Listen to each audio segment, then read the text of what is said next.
are live at Kumasi Sports Stadium. We are here for the Super Crash.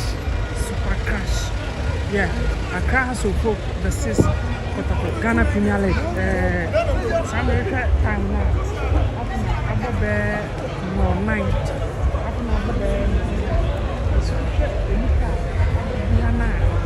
any packet to you will have Sibia, the airport, our hand. Yeah, we took us to our share now, only also in the BT. I share.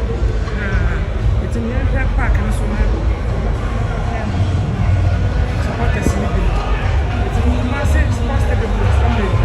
Government VA. Massive sports stadium.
Wow, it's oh, never saw.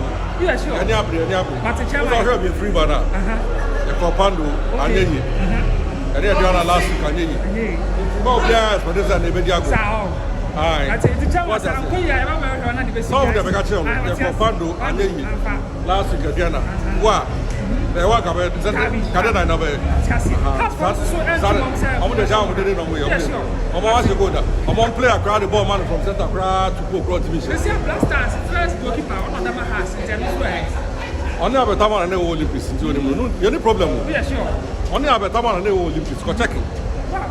It's a time I would do the center of the 12 version. Wow. That's it. I never saw an end. I didn't know what the correction. That's it. It's the chairman and then a Kotoko. A better has 3. There are so a Papaya Sports Stadium. Airport ground.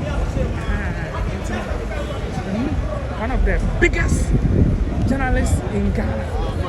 Biggest. Chairman. Okay. Yeah, Chairman has a Kotoko boy, no, then he expects to say. Kotoko Sir, Kotoko has say. 80. Bono. Either 3 goals, 3 to 4 goals. Wow. And a bit by 3-0. Against us. A bit by 3-1. Wow. The unlikely event, Asekra 2-2. Yeah. Has sponsor free income. I'm something like this season. Oh, M5. Yeah, sure. But I go back 3 matches in Yamalusu. M5. Kotoko. Go so boy. Has first keeper a blaster. First keeper. I don't know. Of course. But see a channel. Onyan consider go right now. Oh, but has a Lusu matches. But the mommy has sent a pain. It's got them who crowd and has. And you know, you ever show me. Lucky. Nothing. You're sure. Chairman said Kotoko has 3 Chairman Dassi. It's the other squad. And I'm the trip and come on Accra.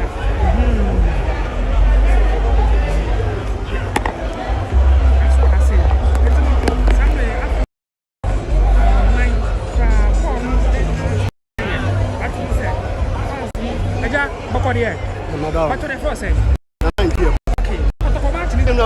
Fourth and fifth, as I say, it's unpredictable. But to be up in here, it's a conifear, your man. 18, Thomas and Ishako.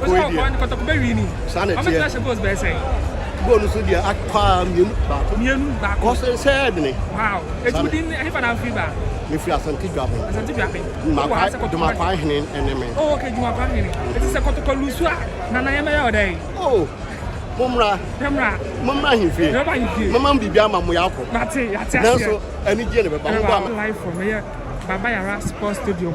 Here has to cook any Kotoko. A match in the broadcast live. The number is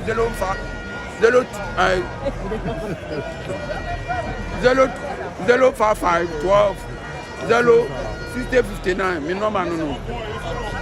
But I was the one console. Say had the uncle be brave show Ghana TV so.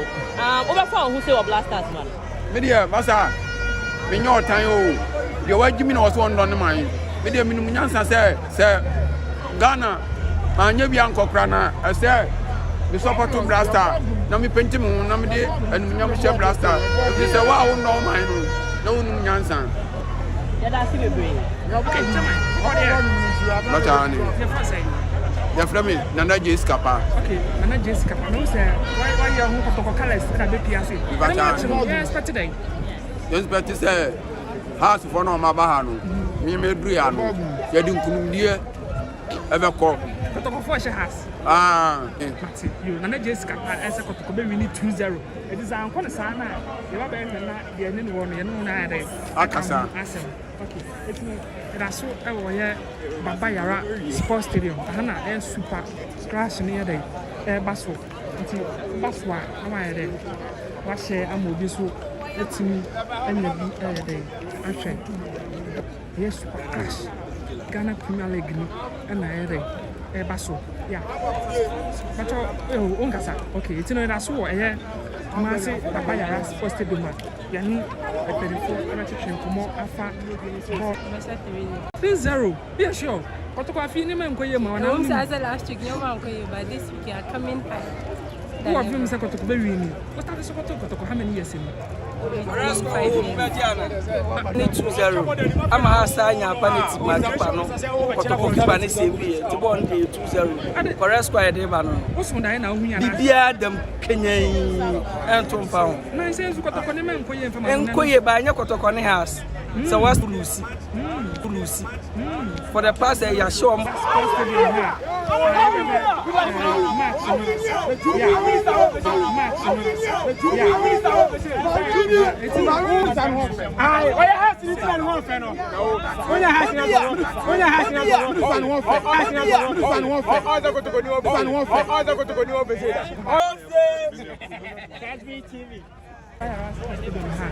Yeah, Kotoko has match.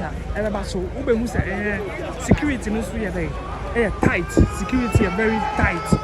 Security no very tight. You can see say police for a day. Can't see an ambulance so be a cost come. Another day. Super another day. Super crash in between us of folk and the Kotoko and yet idea a I don't know. That's what hard. Fans in the big Ebeshe has a folk, 3-1, park is so. You can see, here's the environment I walk here. Massive Baba Yara Sports Stadium. It's all about super class. Ghana Premier League, Kotoko versus House of Folk. Everybody another day. It's no record stands in the phone. And so every I just said that our park also. Yes, airport. It's no Baba Yara Sports Stadium. Ghana Premier League. Baba Yara Sports Stadium. It's no there are so our heart. As I said, the be our park also. Bless me ever by one map. A match in the setting near the Abaso. It's in the corner.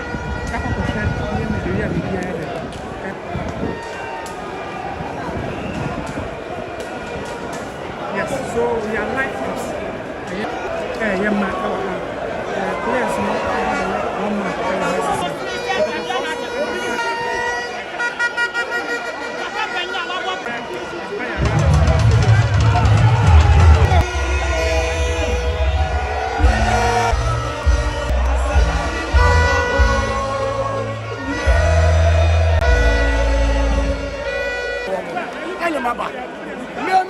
Baba Yara Sports Stadium.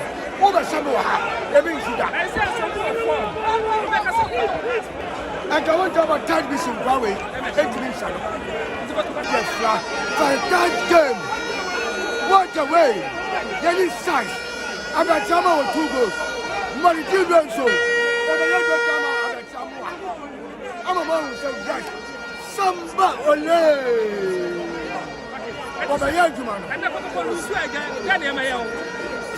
Ya chichire no, ya chichire na no. I tell you. That's first one of them blast.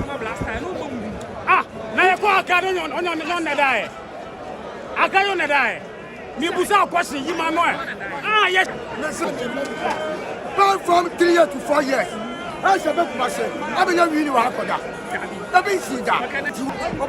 One night, no big water Asante. What's the way? We're doing one another at the time. And the idea grow. Oh, Baba, you're not sports stadium. I bet some more. I just said Kotoko. I see that too. It's Shana always what you are dropping or prediction or comment session. Has in the Kotoko. One and they would tip in the set obeying. And I would tip in the set obeying. One map session there. I was saying. It's a real problem.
Match no omulusu against Aduana no o man for we say means bian promo match we ya omunyeska it is scared the bro those ya mako photo to take it o mako lobby say yes to take it my say ya boka and ya lobby any scared no manya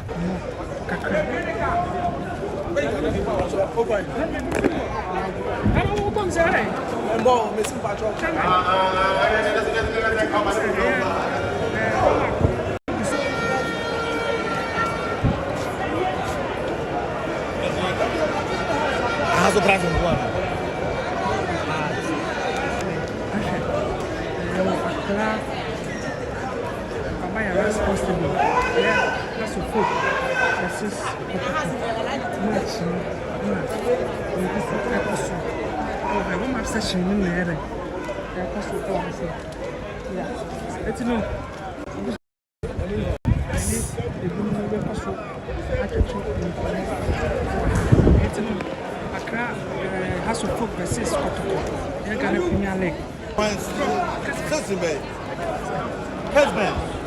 What Kesben? Yeah, me affiliated to them.